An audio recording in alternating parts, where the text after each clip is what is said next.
Hello, Jorge. Very nice meeting you. And you are today, in Mexico, and this interview is about DEI. I'm so glad that we're going to speak on this topic, which is very important anywhere we are, including in Mexico.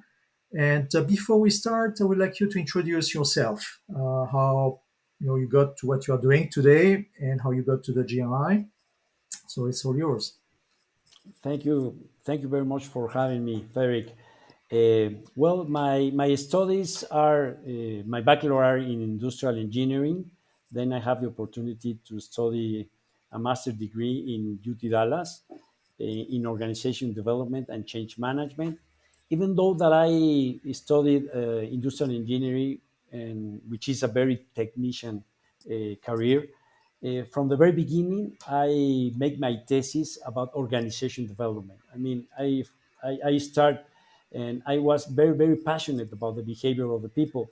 So it is not really surprising that I am here, represent you the GRI here in Mexico because as I studied industrial engineering and then the master, I thought that my career will be oriented in the behavior of the people, how you can change the culture of the company and actually of the country, through the behavior of the people. So that's what I'm here.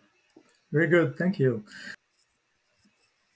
So, Jorge, there is a lot which is said about DEI in eventually larger organizations than smaller ones, eventually in some countries more than some others. So, over there in Mexico, how do companies, how do your clients, react with about DEI? What do they do with it? Are they sensitive to do anything, even if they are at an early stage of making something out of it? What do they do? Where is the pressure coming from? Is it coming from the legal aspects? Is it coming from the clients, from the employees, from the candidates? What do you observe over there? What's happening? Yes, of course. In Mexico, we are, as we know, we are starting in these processes. We are really in the early stage, Mhm. but every day the CEOs are looking for these processes. I mean, to be improved because they know that if we have more diversity, more equality, and more inclusive Mhm. people from different sectors, they have this competitive advantage. In Mexico, the legal aspect is not that tough Mhm. yet. I mean, there are no consequences about you can answer whatever you want in the interviews. I mean, and they don't feel bad. The Mhm. people of Mhm. human resources, Yeah, unlike what it's very we normal. experience here in the US, for instance. Yeah. Mhm. Exactly, Mhm. exactly. Here is in another thing, and but the people are looking this competitive advantage. The CEOs Mhm.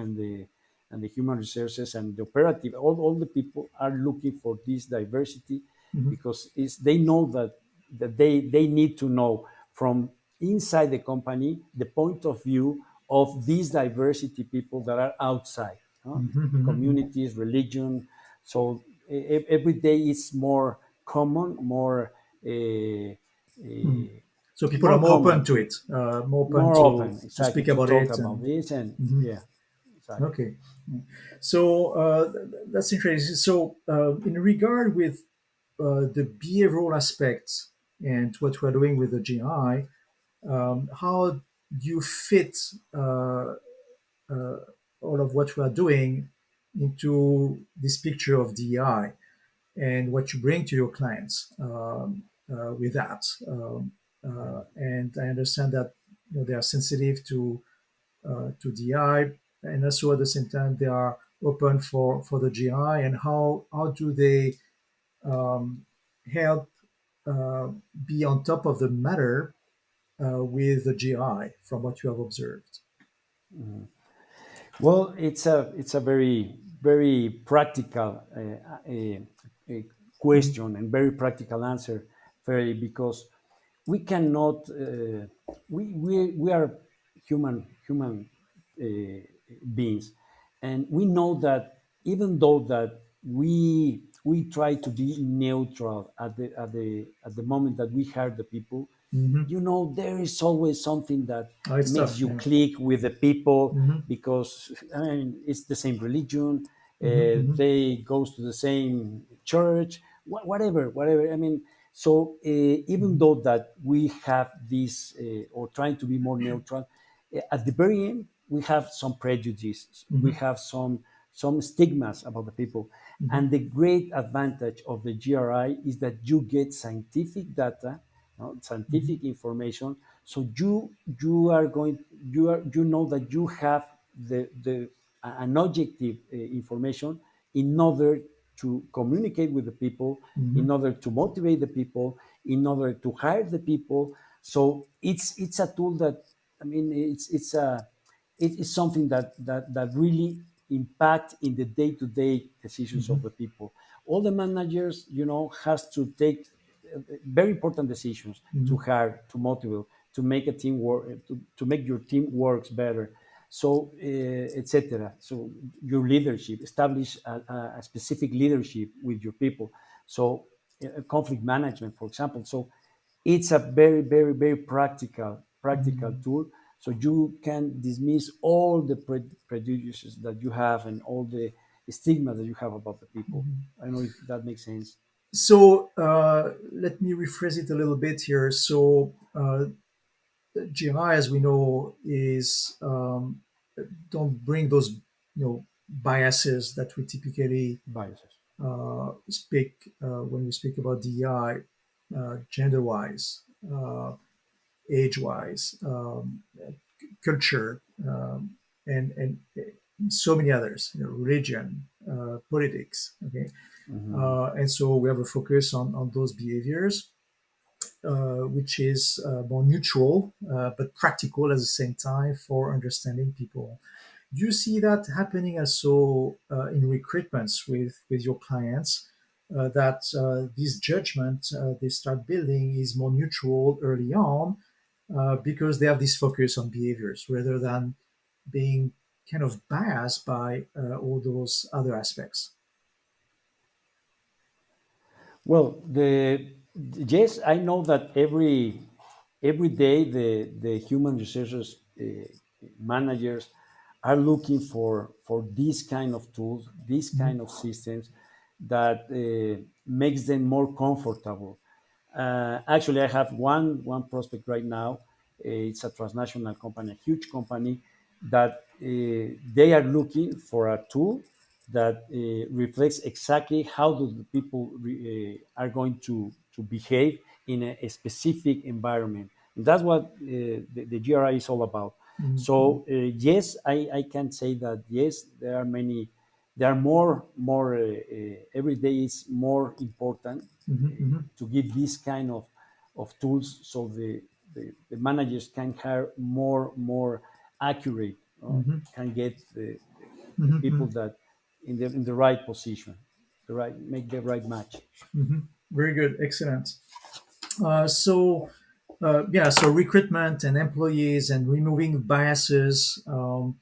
Either we're in Mexico or either we are in the US or in Europe or anywhere in Asia or Africa, the biases we're all subject to them, and looking for solutions for that. So I'm glad that you see that coming from also prospecting clients who are more sensitive to the matter and want to remove those biases and get to very practical solutions at the same time. So, Jorge, I know you are passionate about your work and what you are doing and the culture of companies and also the GI. And I want to know a little bit more about who Jorge is, aside from work. What are you passionate about? Thank you for asking this, Frederick. Basically, I have basically three values in my life. It's God, for me it's very important. My family, okay, and I also love music. I mean, I this could be my three pillars. You know, is of course my job. I really enjoy this. But outside my job, Mhm. I would say that I put a lot of attention in my introspective life. No, I believe in Mhm. God. I believe in my family. I like to be with my. I have four kids, and Mhm. my wife Hilda. Yeah, for So kids, I that keeps really you busy, I'm sure. And what kind of yes, music? What kind yes, of music yes. are you Eh, listening? well, I love Mexican Mexican music. I music. love Hmm. rock. I love the Beatles. I Oh, very mean, good. I grew up with the Beatles. You know, Hmm. Excellent. and but any music. It's my favorite hobby, and to be Hmm. with my dogs. I have three dogs, and Okay. I am a dog lover. So I Well, really four enjoy kids, life, three and dogs. I have to Yeah, be. there's a lot to take care of here. I'm very grateful, Frederick. I have to be. I have to be very thankful for. I receive a lot of things in life, Okay. and I'm very grateful. Well, your hands are filled, as we say. Yeah, yeah. Well, thank you, Ori. I Yeah. appreciate it very much. Thank you for your time and speaking about DEI and from Mexico. So thank you. Okay, Thank take you very care. much Bye thank bye, you very Ori. much, Frederick. Bye-bye. Anytime.